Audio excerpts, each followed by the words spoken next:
Yo, what's going on, guys? Welcome back. Happy Friday. We got a massive 15-game slate to talk about for tonight. But before we get started, please be sure to drop a like on this video and make sure you subscribe as well. You can also follow me on Twitter at the DFS Process for late news and updates.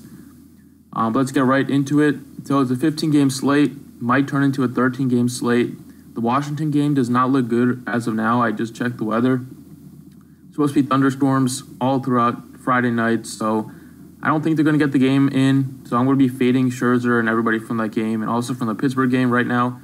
But obviously, later in the day, if the weather changes, I'll be playing Scherzer at 14,000. He's still the favorite pitcher on the slate, but right now I don't think he's going to play. So rather than give you guys a guy that's probably not going to pitch, go with my second favorite option, which is Jacob deGrom at 9,800.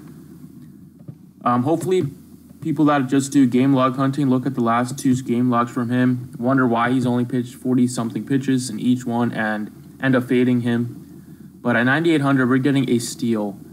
This is the first time this season he's been under 10,000. He's been over 12,000 twice, and he gets a great matchup here at home against the Diamondbacks. Diamondbacks are really struggling. This is the best time to face them. They're on the road, and they're without A.J. Pollock, who's been their best offensive player this season. DeGrom only pitched 45 pitches against the Phillies because there was a rain delay early on, so he sat for an hour, waited out the rain delay, and then he had a 45-pitch first inning, so they did not want to push him, and he also was just coming off a minor stint on the DL where he missed one start.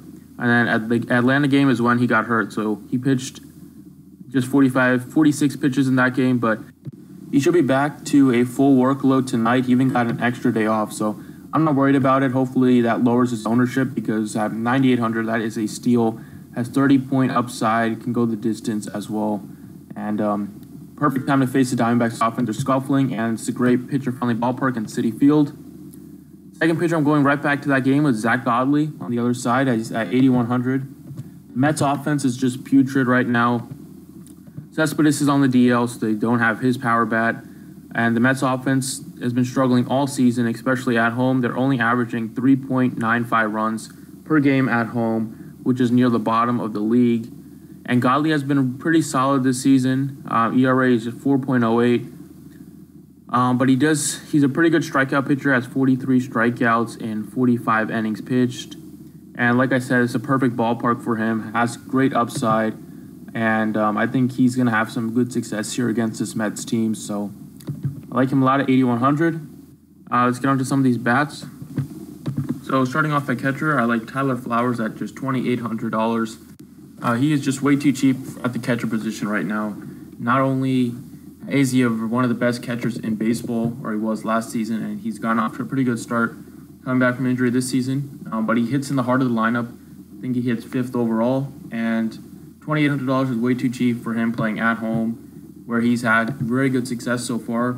Only 11 at-bats, but he does have 4 hits at home. And facing Dan Straley, not a very good pitcher at this stage of his career. So Tyler Flowers at $2,800, hitting right in the heart of the Braves lineup. I like him a lot today at catcher. Second base, I love Jed Lowry at $4,400. Lowry's been smashing against right-handed pitching this season so far, batting .327, slugging percentage is .600, and he has 8 of his 9 home runs came against right-handed pitching, and Estrada has been very bad at home this season. His ERA is 6, and he's already given up 10 home runs in just over 45 innings pitched this year, so not a very good pitcher at keeping the ball in the ballpark, and this Oakland team does have some pop. So I do like an Oakland stack here today after they lit up the board last night. And then some of these outfield bats, I love Andrew Benintendi at just $4,600. The Red Sox are implied for almost 6 runs on the slate. They should absolutely light up Alex Cobb, playing at home in Fenway Park. And Benintendi has been amazing against right-handed pitching, batting .308 with the .508 slugging percentage so far this season, compared to just a .158 against lefties. And he's been dominant at home this year, batting a .348 at home compared to just .213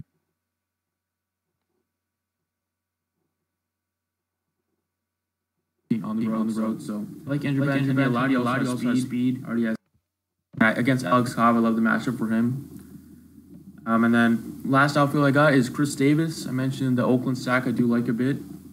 Davis has a ton of power, specifically from the right side, facing right-handed pitching.